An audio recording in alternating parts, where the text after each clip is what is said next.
Hey Poozers, welcome back to another Dave Cave Dave review. I'm Dave, coming at you from the Dave Cave, and tonight I'm having a look at the DC Multiverse Gold Label Amazon exclusive Kilowog and Kyle Rayner Green Lantern 2-pack. That's right, we got Kyle Rayner in his OG 90s darts in the 90s colors as well, and we've got the biggest, baddest Green Lantern boy over here, Mr. Kilowog, just ready to be unboxed for our reviewing pleasure tonight. So without further ado, guys, I'm going to crack this box open, but before we do that, please consider liking the video, subscribing if you haven't already, and helping me grow this thing.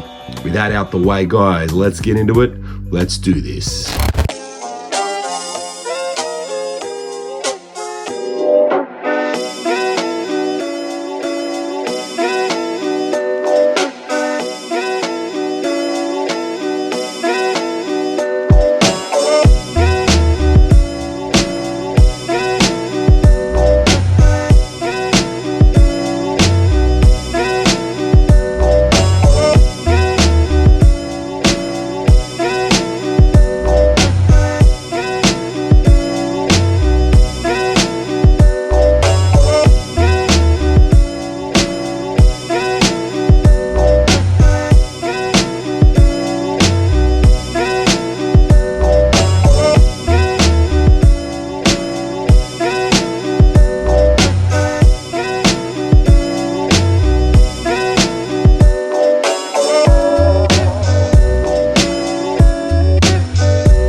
About is what What do you think? all I thought about is what my mom and my dad were gonna buy me. Buy you? For what? With all that money.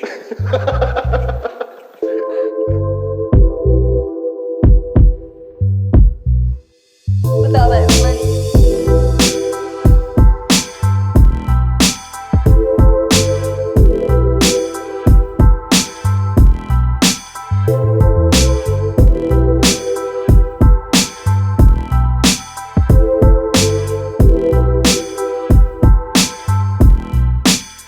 All that money.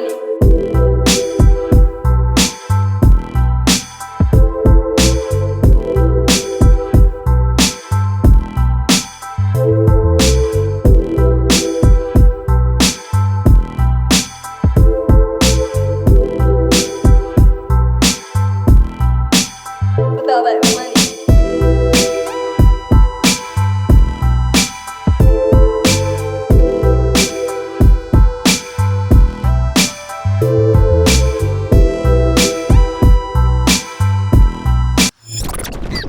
Okay guys, as you can see, we are looking at a very robust set of figures here with some fantastic accessories to boot.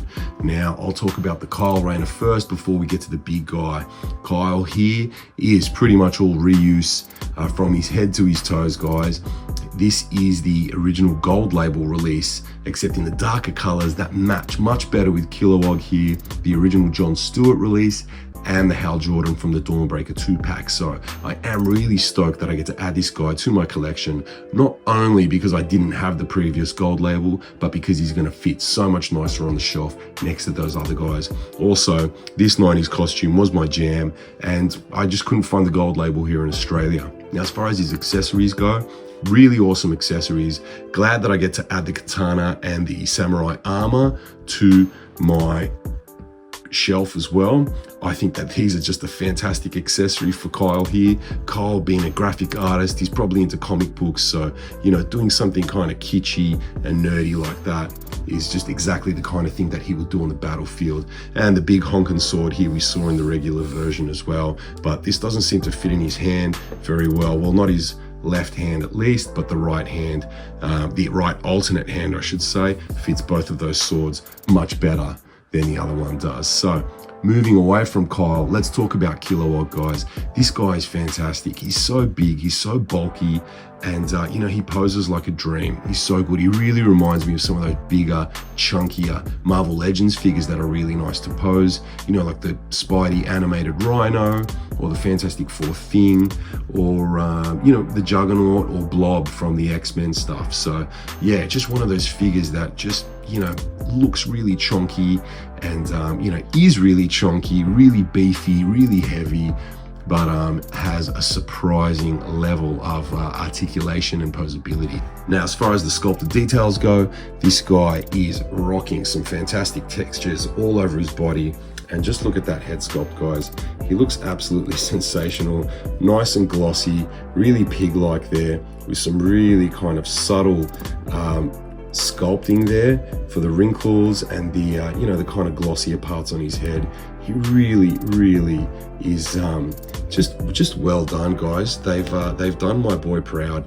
They really have. Love Kilowog, always have, and I'm absolutely stoked that I get to add one of this caliber to my collection. So yeah, absolutely stoked with this guy. I previously said that you know, the DC Direct Kilowog was you know, my favorite Kilowog, and he's a fantastic Kilowog, but this guy really just outdoes him in just about every single way. So yeah, absolutely stoked. Just have a look at all of that sculpted detail, guys, on the costume there.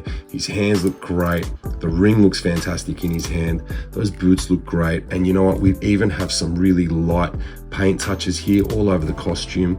That's not just the light bouncing off it, guys, that is a yellow wash all over his suit there and on his boots there, and they haven't applied it to the back, which is a shame, but it really gives off like the vibe of luminescence to his costume there. So yeah, really nice stuff here. Now, looking at Kilowog's accessories, really stoked with these two. These are quite nice. I'm not sure if the battery is accurate, but it does look great. And this hammer here, what a fantastic construct this is, guys. I mean, it's a perfect Kilowog weapon, but it just looks to me like it's really Norse inspired. So interesting that an alien from the planet Bolivac Vic, or Bolivax Vic, would you know, create a construct that was Norse inspired. But yeah, look, maybe that's just a coincidence. But yeah, really awesome hammer here, guys. Great accessory and just perfect for this guy. Alrighty, guys, let's move on. We're gonna do a quick artic for Kilowog next, then some comparisons. Not gonna do a quick artic for Mr. Kyle here because we've seen this body a few times before. Let's do it.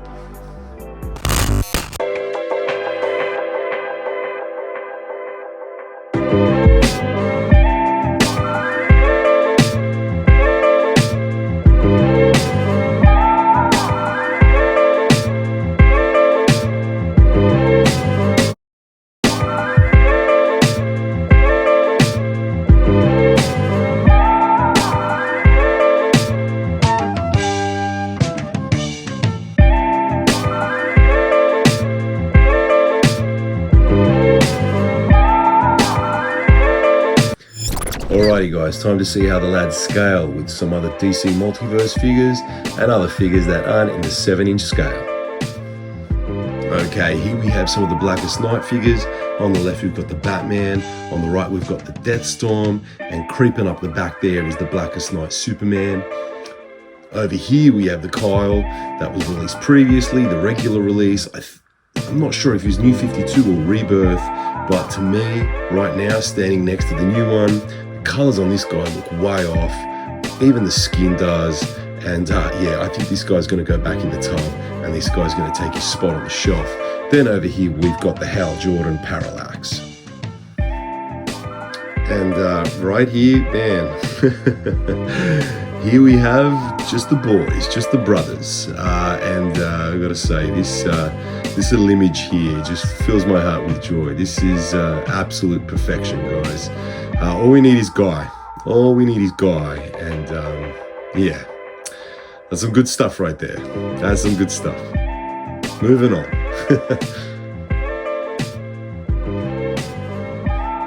And here we have a couple of villains. We got the Sinestro Core Sinestro from the Collector's Edition on the left, and we've got the Build-A-Figure Atrocitus on the right. Now, as you can see, the Atrocitus has it over Kilowog height-wise, but Kilowog's way chonkier. And now we've got a couple other Kilowogs that I own. On the left, we've got the Movie Masters Kilowog from the Green Lantern movie by Mattel, and on the right, we've got the DC Direct Kilowog. Now, this guy is a fantastic figure in his own right, but sadly superseded by the chonky boy in the middle there. He had a good run, Kilowog. And finally, on the far left, we've got the DC Multiverse Powering. Then we've got the Batman as Green Lantern from Collector's Edition Wave 3. Look at the moron just standing there screaming at nothing. Then on the far right, we've got the Doc Ock from the Doc Ock and Art Made 2-pack from the Marvel Legends series. Then right next to Kilowog, the handsomest man, Mr. Sexy Boy, we've got the DC Direct, Jack Kirby's New Gods, Light Ray. Alrighty guys, quick lore segment. In fact, I might not even do lore, I might just give you some recommended reading, but figured, yeah, you know, you probably all know who Kilowog is quite well by now. The Green Lantern, ever since Jeff Johns did his run after bringing Hal back, you know, really kind of put the character, you know, in the forefront of a lot of people's minds. So yeah, you know, a lot more people know who the hell Kilowog is now than they did, you know, back in the 90s. But yeah, I just figured I'd highlight 3 lovely little graphic novels here that I've really enjoyed and that have stayed in my collection for a long time. So first up, Green Lantern Emerald Twilight and New Dawn.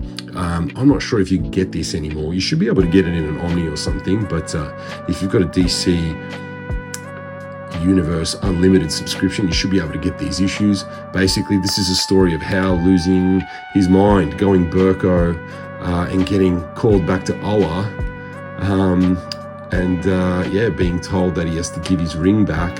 And so the Guardians send all of the Green Lanterns after him, Tomar Ray, all of these classics, and Hal kills them all and takes their rings. Now, you know, everyone reading this back then just thought that Hal had, you know, kind of turned into a villain. But what had really happened was, you know, Jeff Johns, with a masterful retcon, basically explained that Parallax had possessed Hal's mind. He'd corrupted the central power battery on Oa, and yeah, infected Hal's mind through his powering. So here's Kilowog trying to stop Hal, and Hal takes him down. And then later on, they face off again. In fact, Kilowog's the last person to try to talk sense into Hal, and Hal, yeah, turned into dust. Look at that. But look, Kilowog did return much later. In fact, this same graphic novel is Kyle's first appearance as a Green Lantern. Kyle, this is great, man. 90s stuff. Yeah, this is seminal for a lot of reasons, right? It's the first appearances of Kyle as a character and as Green Lantern, but it's also kind of the spawn point of the meme of, you know, a character getting fridged, I think, or a female character getting fridged. What's the saying? Yeah, but essentially Kyle's girlfriend served to just, you know, die and, yeah, essentially like further his plot. So yeah, really kind of egregious use of a female counterpart. She was only around for a couple of issues, and yeah, Major Force stuffed her into a fridge. It's pretty gruesome for a mainline Green Lantern book. Anyway, the second one, The Power of Ion. In this, Kyle Rayner goes up to the sun and finds the residual Green Lantern energy that Hal left when he sacrificed himself, and then he absorbs all of that Green Lantern energy, which was essentially all of the Green Lantern energy in the universe, and he essentially becomes a god and then restarts the core. Epic stuff. And then Green Lantern Legacy, man, this is an amazing book. Hal appears to his friend Tom Kalmaku, played in the Green Lantern movie by Taika Waititi. Hal appears to Tom Kalmaku as, you know, the spirit of vengeance, the Spectre, and gets Tom to kind of set things right. And the ghost of Kilowog appears. Now, what actually happens is that, I won't spoil it. This is a really nice one. Really, really nice story. Amazing writing. Who do we have? Kelly is that Joe Kelly? Yeah, Joe Kelly. Brent Anderson, same artist that did Astro City for so long. And Bill Senkovich on inks. So yeah, fantastic stuff there, guys. Yeah, if you can find this, I would definitely give it a read. Green Lantern Legacy, The Last Will and Testament of Hal Jordan. All right, enough about that. Let's go. Alrighty, kids, I'm back. Time for my final verdict on the bros, on the lads, Mr. Kyle and Mr. Kilowog. You know, for an expensive 2-pack, I gotta say the value is here for me. It might not be for you.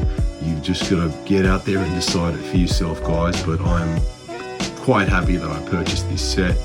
And yeah, gotta say, gonna love posing these lads up with the rest of the bros up there on the shelf. And yeah, looking forward to many more Green Lantern releases to come. I had a really fun time building out my DC Direct stable of Green Lantern figures. Skip the DC Universe Classics, and yeah, let's see what Todd gives us in the multiverse. Alright, that's it from me, guys. Time to bust out of here. Thank you so much for watching, guys. One more time, please hit the like button and subscribe if you haven't already. Help me grow the channel, guys, and get my videos into as many eyeballs and brains as you possibly can. I thank you for your support if you have stuck around this long, even if all you're just doing is giving a video a like. Thank you very much. Alrighty, guys, that's it from me. Until next time, I'll catch you guys. Take care of each other. Peace.